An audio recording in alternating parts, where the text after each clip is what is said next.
We'll be covering is the Ezequiel Tovar extension with the Colorado Rockies. After that, we'll be covering some recent Philadelphia Phillies news and just what's surrounding the team. After that, we will be talking about the Shohei Ohtani situation with his translator and just some updates on that. And finally, we'll be talking about some general news around the league. So now, before we do that, I'd like to ask you to please like and follow the show.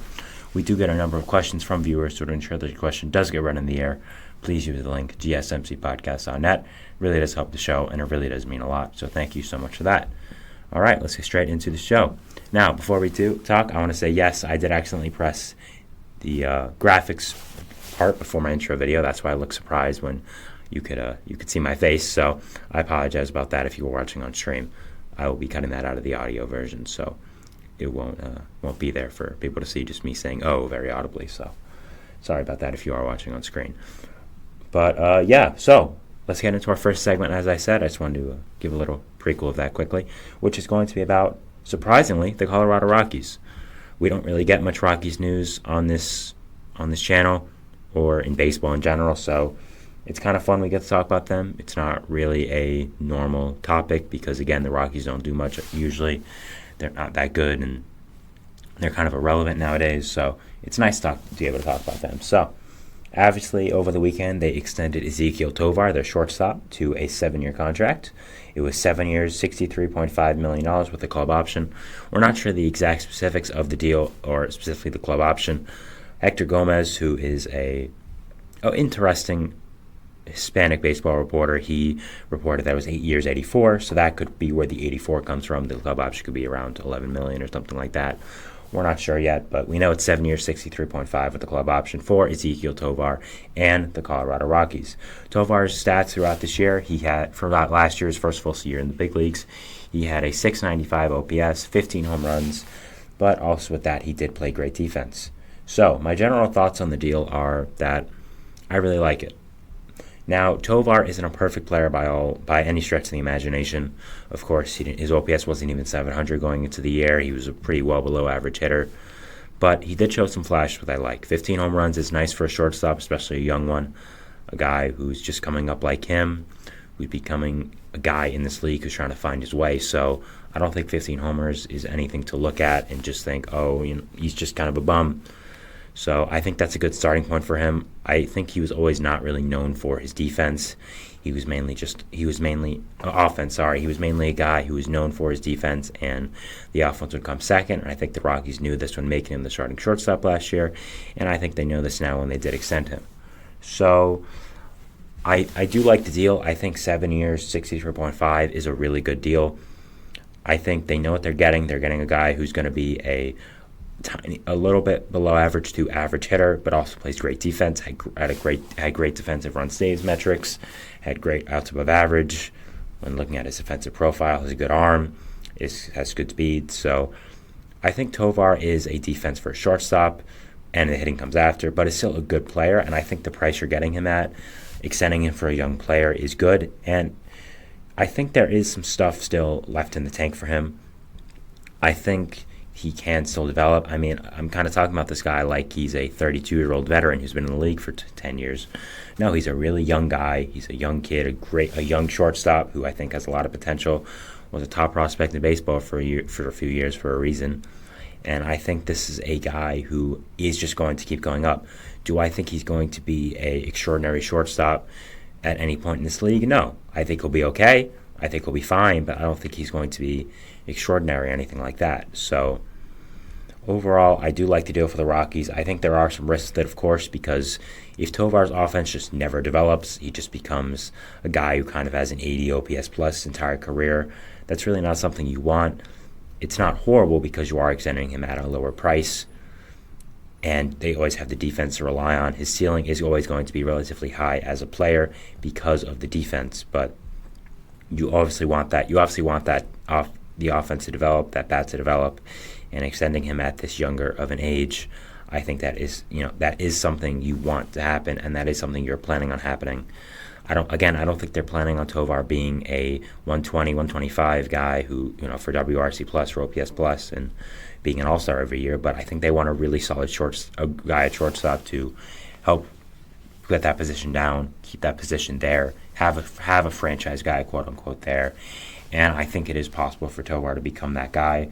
And I'm really looking forward to watching him progress with this Rockies team throughout the years. So overall, again, I think my thoughts on this deal are I think it's a good deal, and I think it was a great job by the Rockies.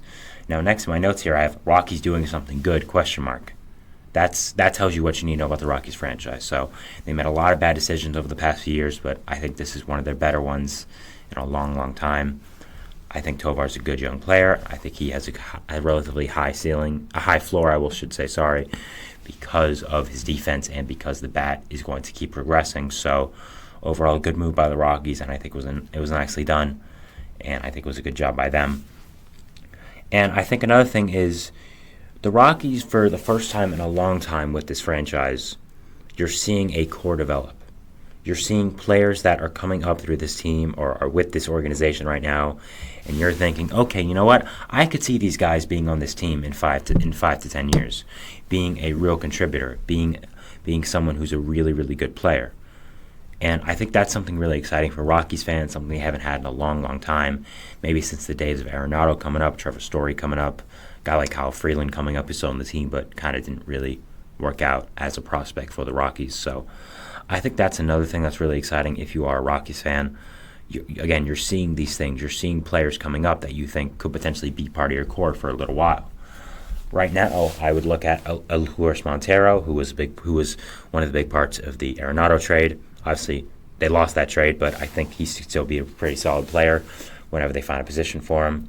Michael Toglia, a guy who's kind of struggled since coming up to the big leagues, but I think still has some nice hit tool, can be a solid first baseman in this league, and I think he is going to be a guy you look there at the future.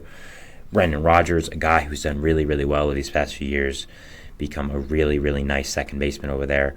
The hitting's kind of developed in a way I thought it never would.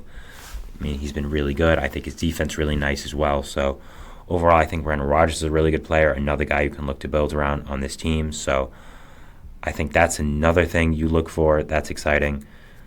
I mean, this guy last year, he had a 709 OPS. Before that, 733, 798. So he's done really well, and I never thought his offense would progress to that point. And I'm really excited that it has, and it's a very welcome surprise, I'd say. After that, we got Ryan McMahon, who they extended last year. He's really, really good. I think he has great lefty power. I think this is a guy who can be a cornerstone of the infield for a long time. Kind of struggled a little bit last year, but overall I think he's really good. And I think he is a guy that the Rockies can build around. You'll see for a while there in the Rockies. Nolan Jones, this guy's a stud. Was a top prospect with Cleveland for a long time. They kind of gave up on him for no reason, traded him to Colorado for basically nothing. And he broke out last year. Was really, really good. Hitting tool finally developed, was really, really nice, and was doing really, really well. So I think these guys in the major leagues right now, these are guys that are going to be part of this Rockies core for a long time. You can see progressing with the team. So I think that's something exciting to watch. Looking at their prospects right now, they have a lot of good prospects, actually. First of all, Adel Amador, who's a guy I talked about a few times on the show as well. A guy I think is probably going to be a second baseman when he comes up. I think him and Tovar will make a really good double play combo for a long time. I think he can be up towards the later part of this year. I think his hitting tool is really nice. I think he plays good defense. I think he's really raw, but overall I think he is going to be able to develop, and I think he is going to be a really, really good player in this league for a long time. This is a guy I'm really excited for. I would be excited for if I was a Rockies fan as well. So I think this is a guy that I'm looking towards as a guy who can potentially be part of the Rockies team going forward, part of their organization going forward. So I'd be really excited about him if I was a Rockies fan. After that, we got Chase Dollander, their top pitching prospect and their first-round pick from last year's draft, I should say. Chase Dollander was a guy I thought was going to get picked earlier, but kind of fell for some injury reasons and some slot reasons as well. Rockies picked him up. I thought it was really nice.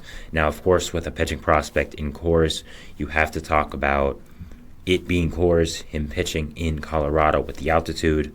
We all know this already about Colorado. I'm not saying anything too crazy. So I think that's something you have to watch if you are having a top prospect with the Colorado Rockies. But I think Dollander's really good. I think he's a nice fastball, good off-speed pitches. I think this is a guy that really can develop. I think if he can tailor his strengths towards Colorado, towards the altitude there, I think he can be a really, really good pitcher and a guy who's going to be very successful for the Rockies going forward. So that's something I'd watch here if I was a fan of baseball and watching him and how he does develop. After that, we have Ezequiel Fernandez, a outfielder prospect for them, a guy who's risen up the ranks in the past few years, has really nice power, has a great arm, he's good at fielding, and I think could be a really good player for the Rockies going forward. More of a corner guy, but I think has great power. I think once he develops his overall hit tool, can be a really, really good player in this league for a long time. So that's another guy I'm watching. Jordan Beck is another guy I think can be really, really good. Just won spring training MVP for this team. I think has great power, good defense as well.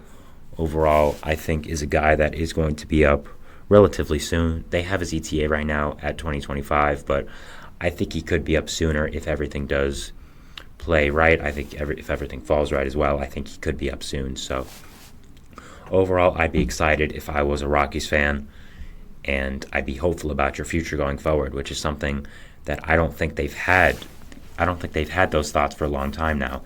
I mean, this franchise just made mistakes after mistake. First of all, you traded Arenado, then you didn't get anything back for Trevor Story. I don't think that was a huge deal because you did get a compensatory pick, but still, I think you probably should have traded him before that as well. As I mentioned, the Arenado trade, but also signing Chris Bryant, which I think everyone knew from the start would be a pretty big disaster, and it has been. I mean, he's just been so bad. It's just I thought he'd be bad, but I did not think he'd be that bad. So just nothing's really going right now for the Rockies and their franchise. So I think it's nice for them to finally have some things to look forward to, some players to look forward to, some guys you can point at and say, you know what, I'm going to be watching these guys in 5 to 10 years.